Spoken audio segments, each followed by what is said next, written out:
ci vediamo più. Ovviamente Lil Brit. Ora mettiamoci dietro Dolombia perché è l'unica maniera per farci vedere stasera. Possiamo mettere qua, guarda. Dolombia sei immobile così ci vedono anche a noi. Fate sentire l'applauso per tutte loro che tra breve le vedremo su questo palco esibirsi.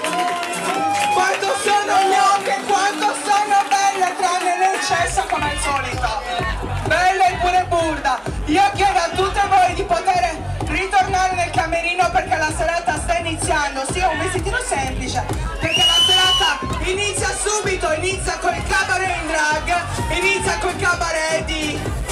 Dai, su. Dolombia, scidati do zongo, io...